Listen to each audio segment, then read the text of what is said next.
Саламатсыздар ма, құрметті студенттер? Мен Түркістан облысы Арыс қаласындағы нөмір 17 колледждің қазақ тілі және әдебиеті пәнінің оқытушысы Әбдемұратова Гүлмира Жаңабайқызы. Бүгінгі өтетін сабағымыздың тақырыбы Сәбит Мұқановтың өмірі мен шығармашылығы «Сұлушаш» поэмасы. Сабағымыздың мақсаты Сәбит Мұқановтың өмірі мен шығармашылық жолын таныстыру, жазушының «Сұлушаш» поэмасына талдау жасау. Өмір жолы. Сәбит Мұқанов 1900 жылы 26 сәуірде қазіргі Солтүстік Қазақстан облысының Жамбыл ауданындағы Жаманшұбар ауылында кедей отбасында дүниеге келген.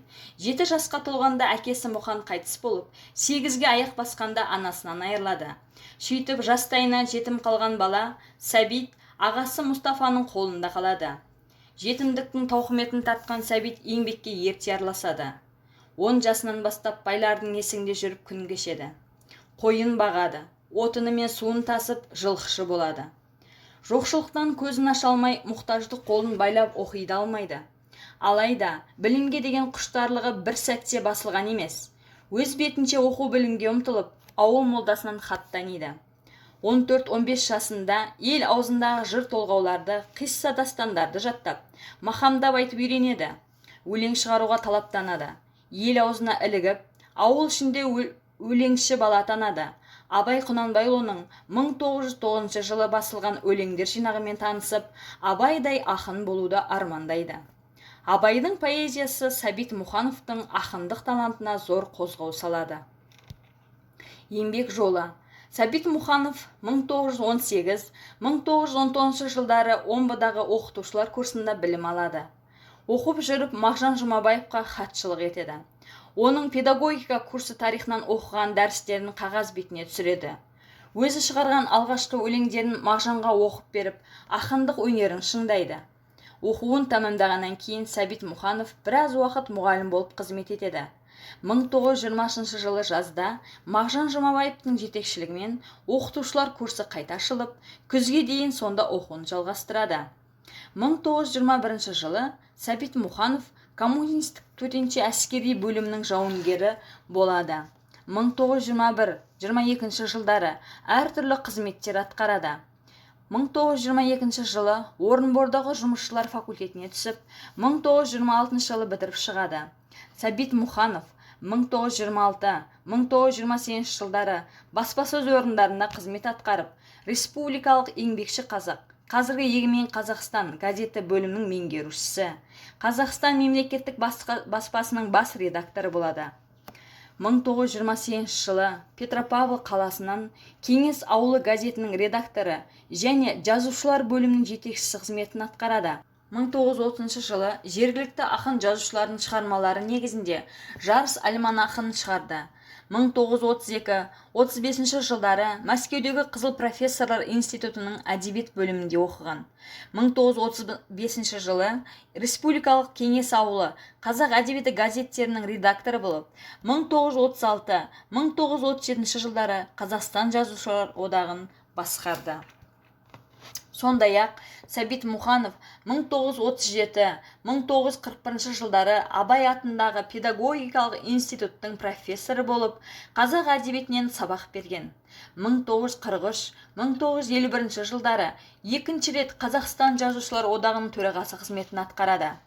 1958-1969 жылдары Дүниежүзілік бейбітшілікті қорғау комитетінің мүшелігіне, 1965-1969 жылдары араб елдерімен достық және мәдени байланыстар қоғамы қазақ бөлімшесінің төрағалығына сайланған. Сәбит Мұқановтың өлеңдері. Сәбит Мұқановтың «Көңілім» атты алғашқы өлеңі 1917 жылы жарық көрді.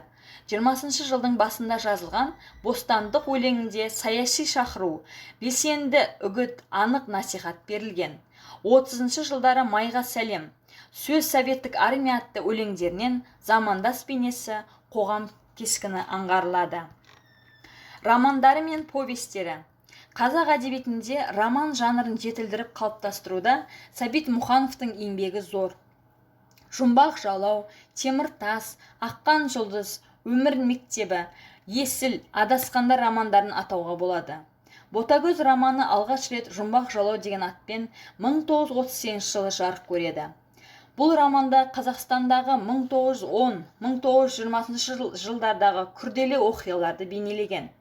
Бірінші дүниежүзілік соғыс, 1916 жылғы көтеріліс, ақпан революциясы, қазан төңкерісі, азамат соғысы, Қазақстанда кеңес өкіметінің орнауы, тағы басқа ірі тарихи оқиғалар роман сюжетіне арқау болған. Романдағы басты тақырып қазақ халқының Қазақстанның тарихи тағдыры. Ботагөз романы қазақ халқы өміріндегі төңкерістік ірі кезеңді шебер бейнелеген келелі шығарма.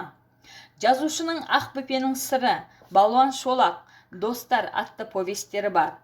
Балуан шолақ повесінде жазушы қазақ халқының атақты балуаны, әнші композиторы Балуан шолақтың өмірі туралы жазады.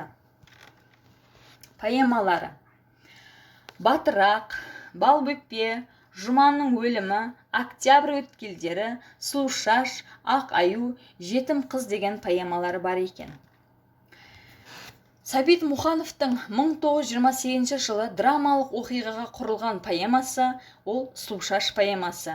Өзінің мазмұны және көркемдік кестесі жағынан Сұлушаш эпикалық дастандар сарынына үндес шығарма. Поэмада қазақ ауылындағы әлдінің озбырлығы мен әлсіздік көрген қорлығы, әсіресе адамның бас бостандығының жоқтығы, яғни байдың кедейге не айтса сол болатындығы, екі жастың бір-біріне деген соншалықты махаббатты суреттелген. Туындының бар оқиғасы Алтай мен Сұлушаштың төңірегіне құрылған. Яғни осы екі жастың сүйіспеншілігі, бір-біріне деген махаббаты жырланады. Поэма Сұлушашты Алтайдан айырудан басталады. Бұл екеуінің бірін-бірі жан тәнмен жақсы көрген, бар жүрек лүпілімен бір-біріне ұмтылған адал, албыр сезімдерін феодалдық қара күш аяққа таптап жаныштайды. Поэманың кейіпкерлері Сұлушаш пен Алтай екі түрлі әлеуметтік ортадан шыққан. Сұлушаш атақты Тілеуберді байдың ерке өскен қызы болса, Алтай сол байдың екі құлының баласы. Байдың малын бағып жүрген жалшық жігіт. Өмірден көрген қиындығы мен таршылығы Алтайдың намысшыл, жігерлі күшті болып өсуіне ықпал етеді. Оның бойында тағдырдың әділетсіздігіне қарсылық, наразылық ерте оянады. Бірақ қоғамдағы салт сана тәртібі екеуінің қосылуына жол бермейді. Өйткені бір байдың қызы, бірі құл мен күңнің баласы. Армандары жету жолында жастар көп қиындықтар көреді. Озбырлардан қанша қысым көрсе, олар өз сезімдер жолында бастарын тәуекелге байлайды. Махаббатқа адалдық оларды неге болса да тай салмай қарсы тұруға жетелейді.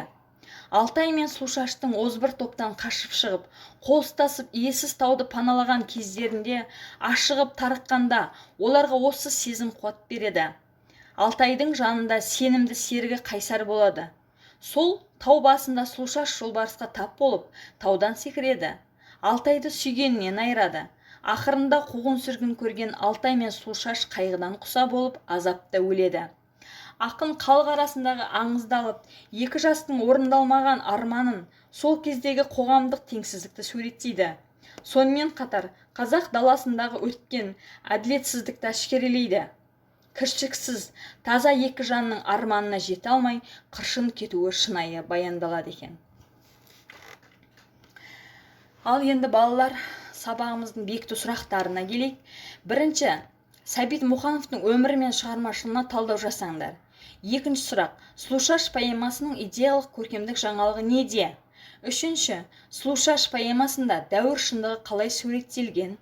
Төртінші, поэмадағы Сұлушаш пен Алтай махаббатына кімдер кедергі болды?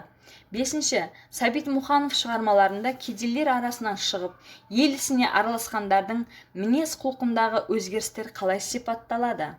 Алтыншысы, Сәбит Мұқановтың қазақ әдебиетіндегі роман жанрын дамытудағы еңбегі туралы айтып беріңдер. Үй тапсырмасы: Сәбит Мұқановтың өмірі мен шығармашылығы туралы іздену, Сұлушаш поэмасын оқу, талдау. Зейін қойып тыңдағандарыңызға рахмет.